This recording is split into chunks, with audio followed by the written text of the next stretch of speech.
What you think of as an issue of confidence or a lack of confidence might actually be because you're not standing in your power. You're not living in your truth. And I'm here to help you regain your power, stand in your truth so that you can feel confident in all areas of your life. Thanks for joining me. I'm Sara Raymond with the Mindful Movement. So I want to start with a story, really the inspiration for this video. So every coach needs their own coach or group of people that can hold them accountable. And for me, that is an accountability group or a mastermind group. And I was recently meeting with this group of friends and fellow coaches, and we were trying to reschedule for the following meeting.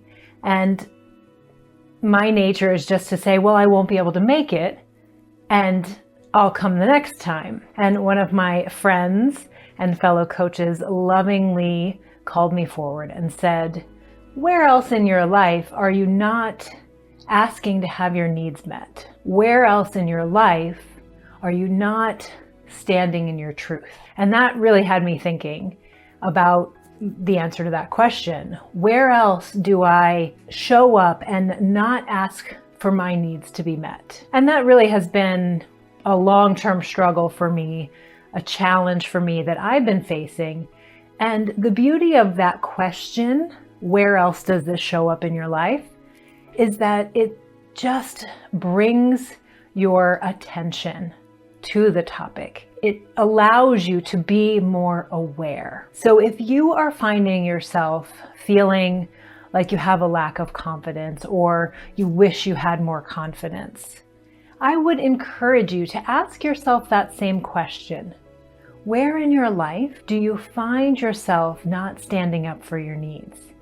Where in your life, what relationships, what aspects of your life, your career, your friends, your family, where are you not living in your truth?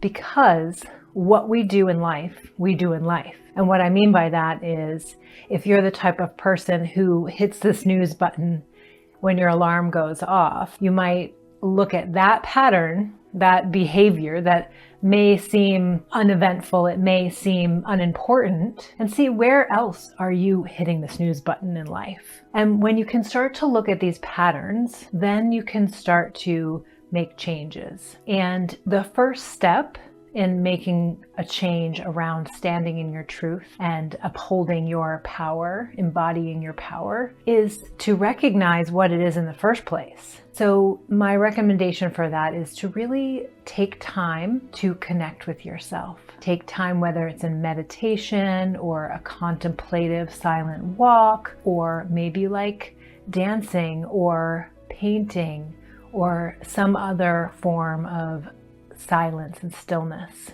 Start to look at what your needs are. Start to connect with and recognize your truth, because without knowing that truth, how can you stand in your truth? How can you live in your power? So that's step one. And then after you recognize and connect with your truth, then you can look for opportunities to stand in your truth, to speak your mind, speak your needs, and have them be met. So that might look like in the next meeting, when someone is asking to meet at a time that's not convenient for you, you can say, hey, you might not be able to make this change, but I really would like to make this meeting, and I have a conflict in my schedule, and would you be willing to change? Simple as that. You're not being selfish. You're not asking for something that's unreasonable. You're really just standing in your truth. So recognize what your truth is, what your needs are, what your desires are, and then ask for them to be met. Stand in your truth. And I'd love to know in the comments below if you go through this practice of self-inquiry to recognize your truth and then bring it into practice.